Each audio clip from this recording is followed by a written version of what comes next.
That spark of innovation, it's just waiting for the perfect combination of tools and talent to bring it to life. Welcome to Pitch, Build, Scale. I'm your host, Chris Fanchi, a recovering startup founder, veteran SaaS marketer, turned dev tech enthusiast and growth specialist. Each episode, we connect with the builders, the visionaries, and the problem solvers who are redefining what's possible with today's technology and pioneering the websites, apps, and software products of tomorrow. These are the conversations that transform how we build, how we sell, and how we scale technology businesses in a world where the tech evolves by the minute. Ready to stay ahead of the curve? This is Pitch, Build, Scale. Hello, and welcome to today's episode. We have a very exciting guest. For those of you just joining the podcast, we're Big North Marketing and specialize in helping dev shops and SaaS companies scale their revenue. So if you want to learn how to take your SaaS or dev business to the next level, make sure to stick around. And if you're interested in a free growth consultation, just drop the word growth in the DMs.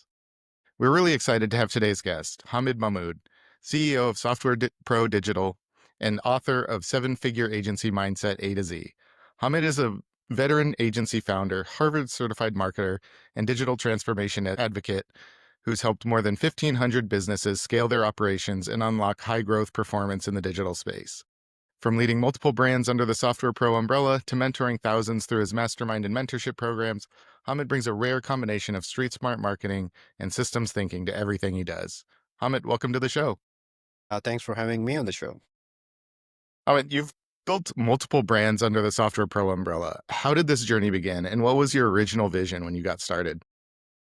Um, when I got started, so it was already 8 years into the employment, working in multiple call centers and Fortune 500 companies as well. So it's pretty, interesting that I had a background of call center customer support, working like 12 hours a day, and then turning on my more of the experience back to the IT sales.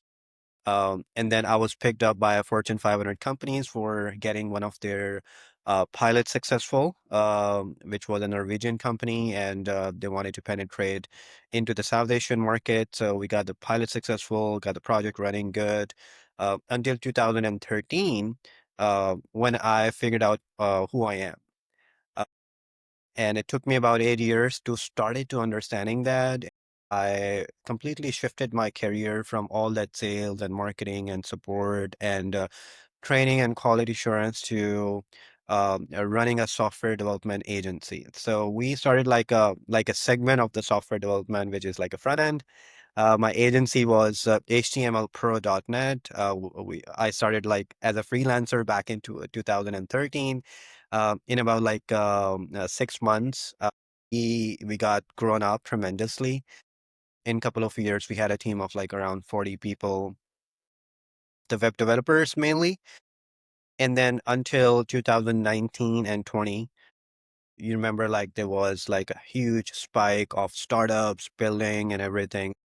We used to like build startup every month. We used to have like a new project every month going on, and we were recognized as like one of the top 20 New York agencies as well, as per the CIO review and Clutch and many other platforms. So, but then back in 2020, when the COVID came, so I'm always flexible to understand whatever is happening in the market. And I'm not very rigid on what I do, especially if the audience has read the book, that's called Good to Great. So Good to Great has three-dimensional wheel. So it starts with like a passion. So anything that you do has to be like involved in your passion. And then the second one is a skill, which actually overlaps with the passion. And the third one is the economic viability. So if you have like a three circles combined, parallel with each other, you actually do a good job. So we shifted our focus as the market was changing, but remaining in what we do, like which is information technology, or you can say IT space. So we shifted our focus to performance marketing back in 2020 because there was COVID, and there was like huge demand of performance marketing for e-commerce stores. We hit like $1 million quickly in 2020. So we were on $3 million for software development in like 2018, 2019. But then there was like a spike down due to COVID. Startups halted. But then there was increase of e-commerce businesses. Everybody wanted to go online. Like every brick and mortar store would be like, I should have like a website, I should have like a store, I need marketing. Even if like I have a simple brick and mortar shop in New York City, I should be shown online. So for people, they can order online and stuff. So we made a lot of money in that. So that's how like we emerged with another brand. HTML Pro was converted into Software Pro back in 2020, and then another brand, Ecom Development. And then I also found that there was a gap to the digital marketing space where a lot of companies, a lot of IT companies were using like expensive tools like SEMrush. Like every aspect of SEMrush you're gonna use, you're gonna have to pay like a lot of money. Hmm. So we started working on a software which is like less expensive, or maybe free to start, and then go to like less expensive tier that's called like at v.com. And then we emerged as another company called like a Software Pro Digital. But then I also figured out that a lot of companies and a lot of you know early entrepreneurs who don't have the idea, maybe they have the skill set, maybe they are developers, maybe they are online marketers, maybe they know like a little bit of the IT from the graduation, they're spending like 5 years, but they have absolutely no direction of what to do. Then I started writing a book back in 2023 after the COVID was settled. So I completed a book in about like couple of years that's called Seven Figure Agency Mindset A to Z. And about like 1,500 copies worldwide have been sold. I haven't done really any marketing because I'm very busy in my agency stuff, but it's like all everybody is recommending to each other to get the book. And then it gives like a whole roadmap. So a bit of like a longer intro, but we really emerged to see like whatever is happening into the market and just penetrate right at that time. So right now we are very focused performance marketing company in Manhattan, New York City, as well as we have another segment of software development. So, how did you originally come upon that transition from sales and marketing into software? It was like vice versa. So we emerged from being like a development shop to a performance marketing company. We realize that people do not need HTML, right? People do not need WordPress. People do not need software. People need to make money. Everybody wants to make money. They want to monetize whatever they're doing. In our phases of understanding the market, we slowly realize that we should get to the end of what people are looking for. So we don't call ourselves like a digital marketing company. We call ourselves as performance marketing company because when I work with friends and family and community and my, even unknown clients, we tell them that, hey, you got to spend this much amount and you're expecting these many leads or sales out of that. And if that makes sense, go ahead. And this has given like the maximum boost to us rather than just being like a task-based agency. Mm. So, you've helped over 1,500 businesses Maybe scale. more, maybe more. It's like a very rigid idea. So, what are the most common bottlenecks that you see holding agencies and small businesses back right now? I think from a marketer standpoint and from IT specialist standpoint, a lot of things that we know, a normal person do not know those things. For example, a common person would not know how the Google works. They don't even know how to log into the Google Analytics, right? They Mm. don't even know that a Google local service ads exist and they can get tons of leads. They don't even know like how the Facebook lead generation forms can work. Right? They don't even know like there are some avenues in IT that they can make money from as well. They can sell leads, so we figured out that a lot of the market do not understand how to be successful in their businesses. And we try to hit exactly those spots and letting them know that, hey, we are here to let you know that this is how you're gonna solve your business problems and make more money. So a lot of businesses would be, let's say, on $500,000 or $1 million, but they have absolutely no idea on how to go 5 mil. They have absolutely no idea of how the cash flow works, how, the cost per lead works, cost per acquisition works. There has to be like financial management formulas. That's where we come in, inform them, and then they scale from there. Of course, they have to put the budget in, they have to put the trust on us, but then that really helps. So, what types of businesses do you typically work with? It actually depends. From software development side, we mostly work with new startups. So if somebody got like a new idea, we're gonna go ahead and brainstorm that idea, critique on it, and then work with them until that MVP is successful. And then once the MVP is successful and they get the seed funding, then we become like a permanent partner. There are a lot of software development companies who have like off-the-shelf solutions. It's just not like what we did as part of our strategy, you can say. Like we have never been like off the shelf software development company, even though like I do have a lot of partners and friends everywhere around the globe who can help with that. But since we do get a lot of requests for the startup, so we are pretty much okay with that. But from the performance marketing standpoint, after the COVID, we worked with a lot of e-commerce brands. I told you like hit like exactly $1.25 million in 1 year. And that was like boom. So, but we saw like the policy of the Apple got changed. The meta was not working as it was like maybe 5 years back or 6 years back, right? And the purchasing power of the people after the COVID went extremely down with, a Mhm. lot of political stuff going on. So we actually saw that change from very fast e-commerce market to very slow e-commerce market as of today. The product industry is hit badly by the political, all that stuff right now. Mhm.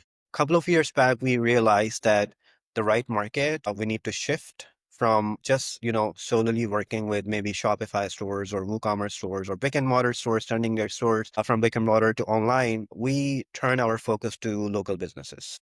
Right. And in the local businesses, we try to, penetrate more on the construction side. Usually the construction side of business, they have money. One project could get them like maybe 30 grand or 50 grand. Commercial side, maybe 500,000. You never know. So even if you get them like one good customer, they're pretty okay for half a year or maybe a year job for commercial side. And then they don't actually know a lot about the marketing, the tech. So that's where we put like a lot of the focus in. And then there has been a huge increase of the pet businesses, and which is like a very warm and cool market these days. So a lot of veterinary hospitals and clinics, they've got us some good business too, Hmm, interesting. and some expos too. Okay. So, on the software side, you say you work with startups a lot. How does that work in terms of most startups are cash poor, right? So, are you building on more or less on spec, or are they able to scrape together pre-seed money? How does that usually work for you guys?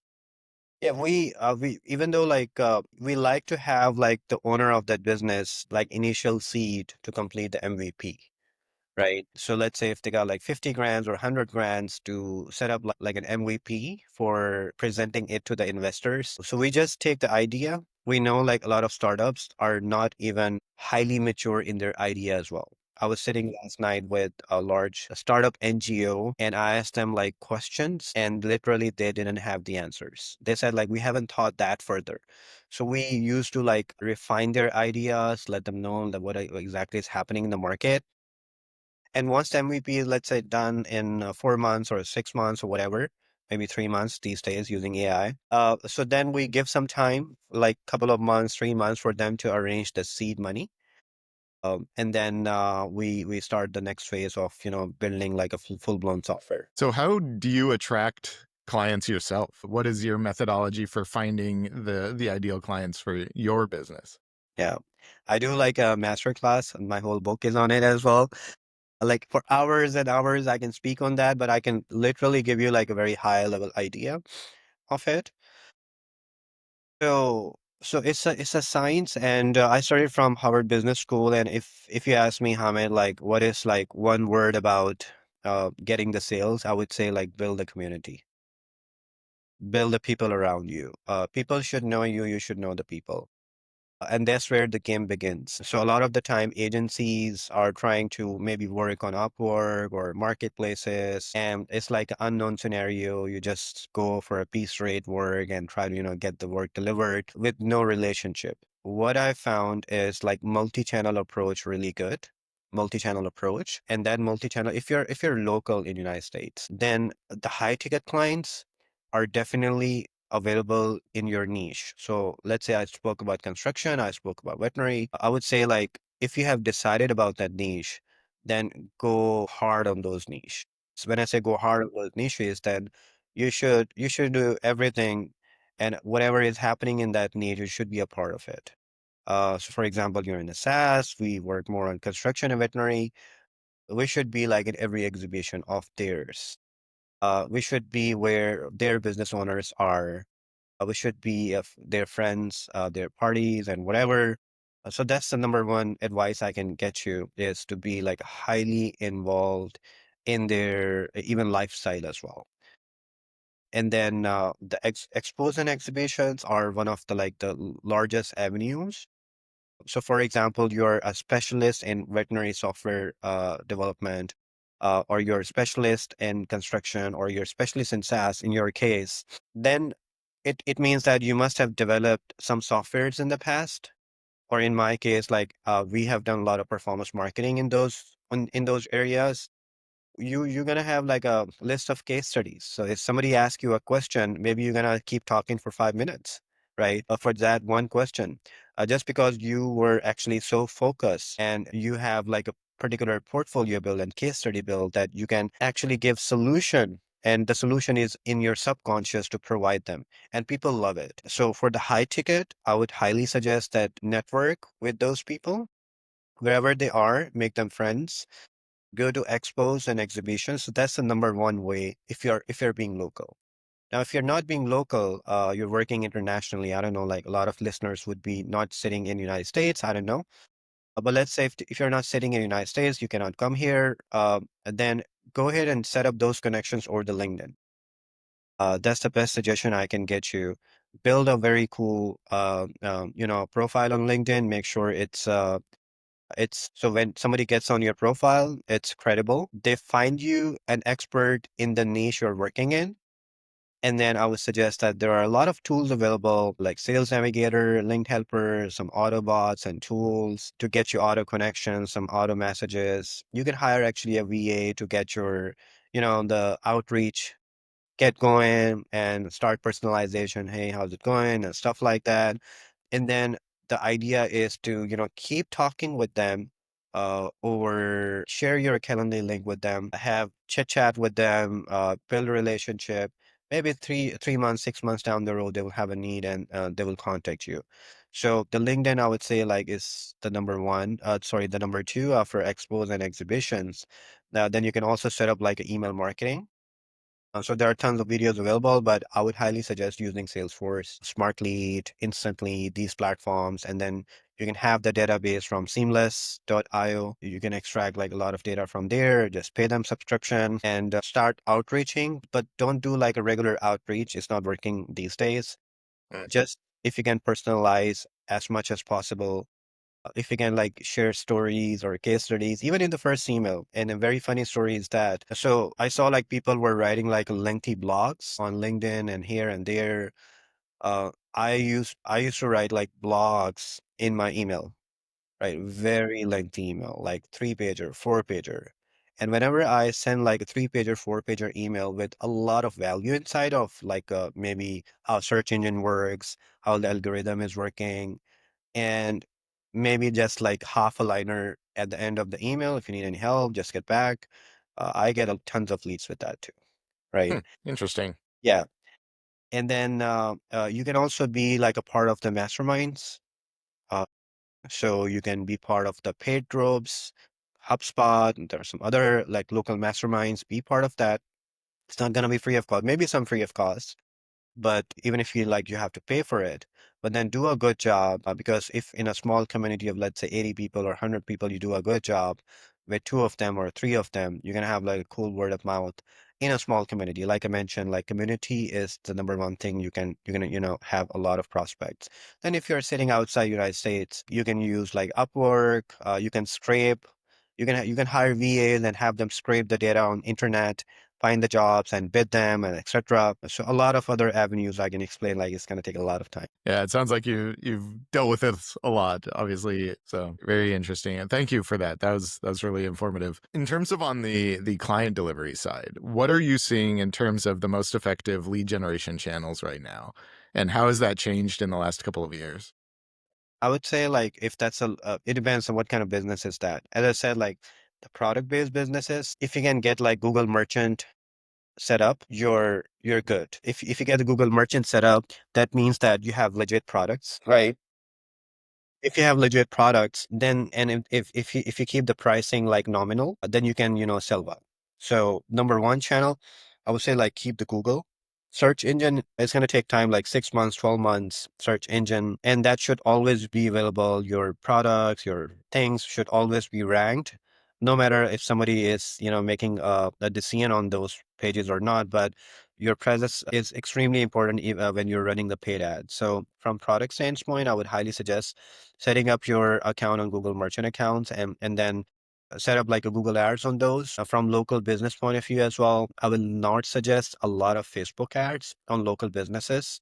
So I would highly suggest that do not burn out your budget for discovery based lead generation methods. When I said discovery based lead generation methods, that means that people who are unknown to you and you're trying to convince them to do business with you, which is the case in the meta, because you're showing your ads to a lot of unknown people unless you're spending a lot on funnel marketing. I would highly suggest spending your money on intent based marketing, which is again on the Google. So run Google Map campaigns, run Google Ads campaigns, search ads. I highly suggest local business owners to go ahead and set up probably a Ring Central or some other tools and start getting a lot of calls. So that's what we like to do for our clients as well, that we get them a lot of calls. And they gotta convert those calls into, the real customer. And then we have also seen a lot of success when we send the traffic, intent-based traffic from Google to a very high converting landing pages. And those landing pages are not usually like 5 section landing pages. They are usually like 10 to 15 section landing pages with proper sales copy because the reader, they're not going to make the decision unless they find you trustable, right? Right. So in your landing page, there has to be like everything that can win the trust before they bounce back. That's why we like to send a lot of traffic on like a based landing pages and get the forms filled. Or maybe have CDAs on your website or landing pages, maybe WhatsApp, maybe call, web chat, whatever you like, and keep engaging them. But at the same time, when you get the leads, just make sure you have good sales team to convert them. Yeah, that's very important. The last thing you want is to be bringing in leads that you're not converting because of sales struggles, issues. Definitely. So how have you seen the technology shifting and the addition of AI? Has that impacted conversion rates on some of these channels that you've seen? Or is it still, especially from, say, a local search standpoint, are you still seeing that Google search is still the king and there's still plenty of leads coming in that methodology? So if I get back like 11 years back, I may have been compromised if I had the same mindset because I was just like an HTML WordPress shop. So if you have a skill-based agency, I think you'll be drawn soon. I'm sorry. Because every skill is gonna be replaced by AI. If not now, maybe after 5 years, maybe after 10 years. But if you're a solution-based company who is solving a need for the customer, then no matter the tool, people are gonna need the customers, people are gonna need the software, right? People are gonna need the marketing.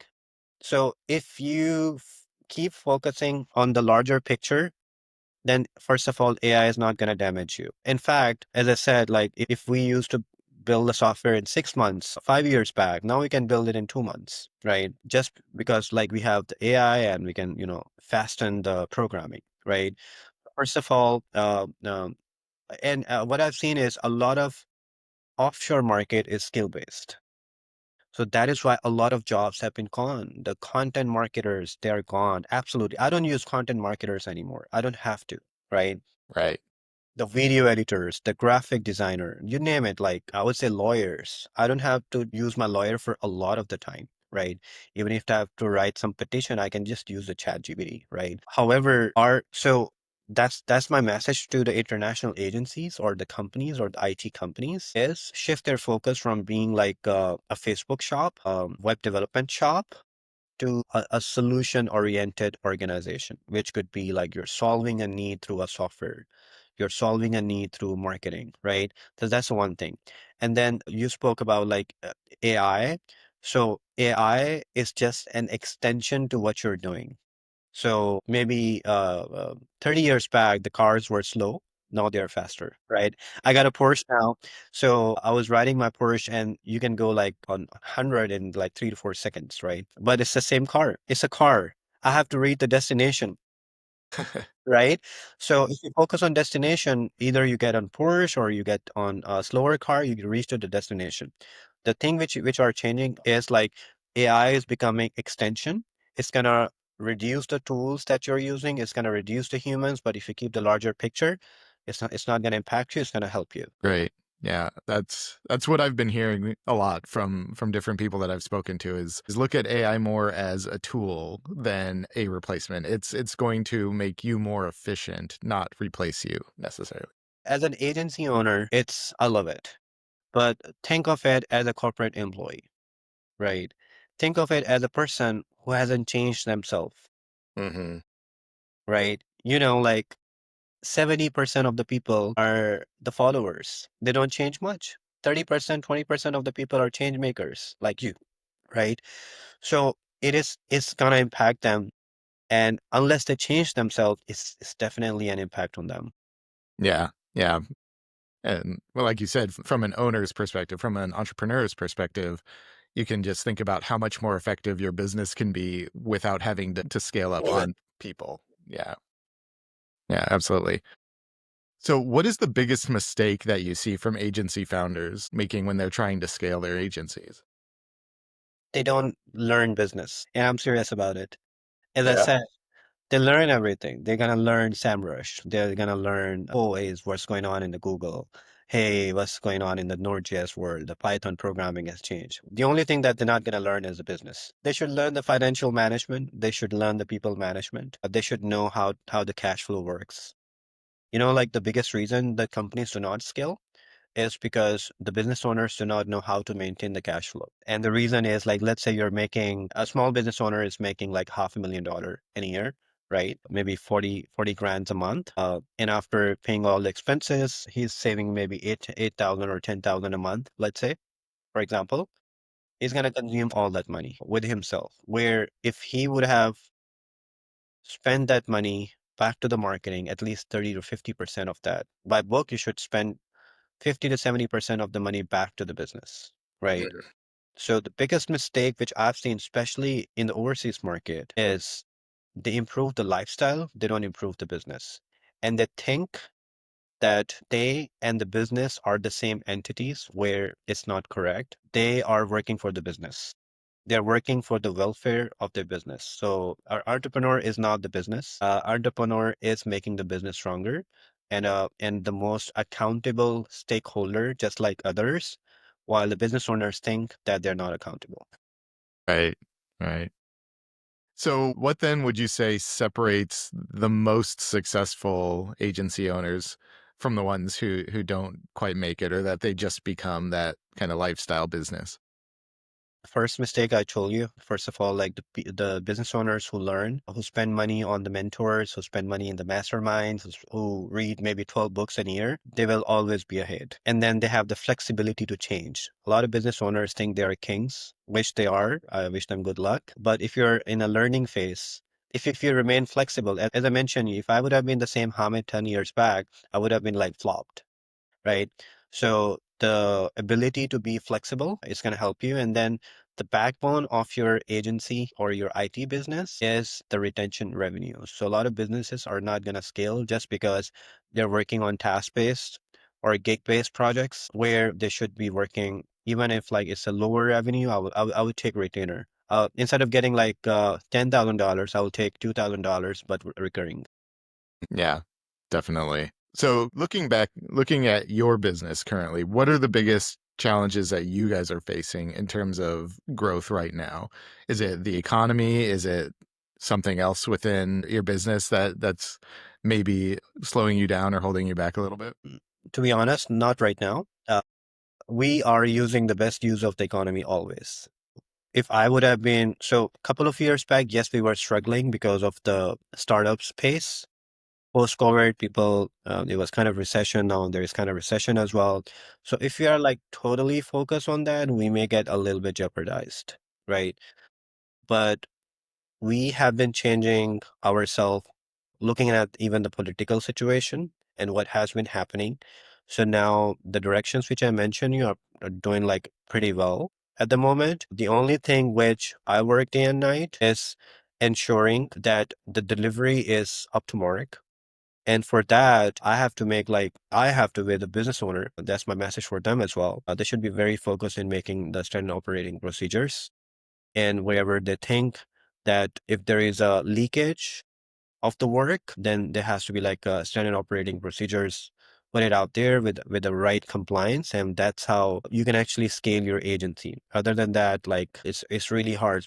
So since we are scaling fast, our agency is scaling fast. The only challenge is to, the first bottleneck could be the lead generation. The second bottleneck could be the closure. The third bottleneck could be the delivery, right? The fourth bottleneck could be the procedures, right? So we are at the fourth one, where even though we have procedures, but since the things are changing a lot, that we have to keep on improving ourselves as per whatever is happening with the new tools and new techniques. So that could be the only challenge I can speak of. Okay. So where do you see things going in the next, say, 2 to 5 years from both a technology standpoint and a marketing tech standpoint? I think from are you talking about from marketing agency standpoint or the a local business standpoint? Well, let's do both. Yeah. Any companies who are, as I mentioned, skill based, they're gonna get compromised for sure unless they change themselves. Then the agencies who are very focused on any model that would give them have their MRR increased would be the only agencies that will survive and thrive, right? Who are not afraid of changing, they will survive and thrive. Next 5 years, I can see a lot of humans will be replaced. A lot of humans, the jobs will be replaced. So if I say from business owner standpoint, it's an opportunity that you can work now with less humans, which is not good for the corporate employees. So making the best use of it, but making your backbone stronger and keep looking at whatever is happening in the world, um, you can do a really good job. But if there is any time when the humanity needs marketing, is right now. That's what I can say. They need a lot of business because there's kind of recession going on, right? And people want to survive. People want to make money. It's like anything, right? Then from the local business point of view as well, if they don't innovate themselves with the most latest tools, they're gonna struggle. As well as, for example, one of my client was working with a digital marketing company. So my message to the local businesses: do not work with digital marketing companies. Work with performance marketing companies, because digital marketing companies, I know like it's the same thing, but I can tell you there is a difference. The digital marketing companies run the tools, and that's it. Okay, we are Facebook expert, fine. We are Google expert, fine. But if you're not expert in conversions, it's not going to work. If you don't get Mhm. the business, it's not going to work. So even though like, the great Facebook, you're a great meta expert, each and everything of it, and you're not getting business for your customers, you're going to fail, right? So one of my customers, like she was spending like a lot of money on meta, but she said she's not getting any calls, Mm. not getting any leads. So I told her like shift all your money back to the Google, and that's gonna work. So don't work with digital marketing companies. Work with the companies who knows the performance marketing, who knows the business, and who guarantee you that they're gonna get you more leads and customers. Use the most latest tools, use AI as much as possible, but do keep some good mentors around to make sure that you're on the right track. Yeah, that's exactly how I see things as well. Definitely, it's when you're investing in marketing services right now, it needs to be investing in outcomes, not Yeah. investing in just services, right?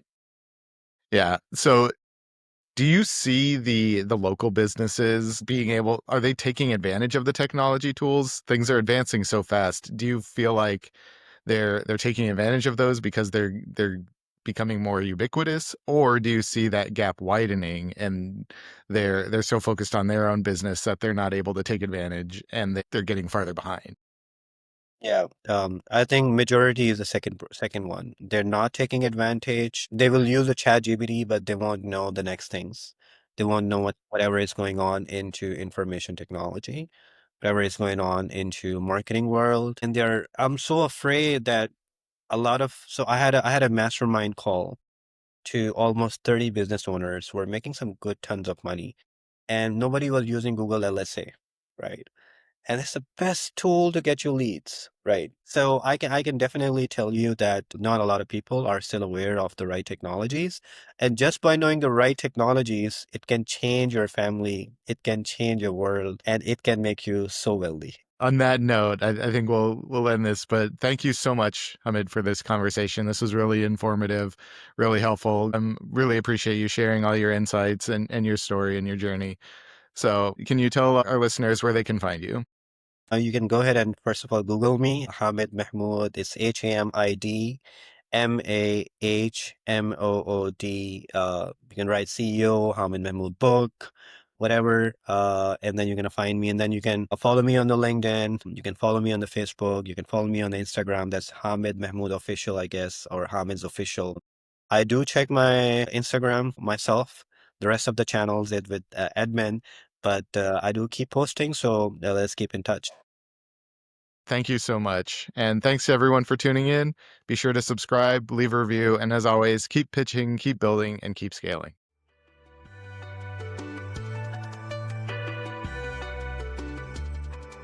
Thanks for listening to this episode of Pitch, Build, Scale. Be sure to subscribe on your favorite podcast provider so you never miss an episode, and we'll see you next time.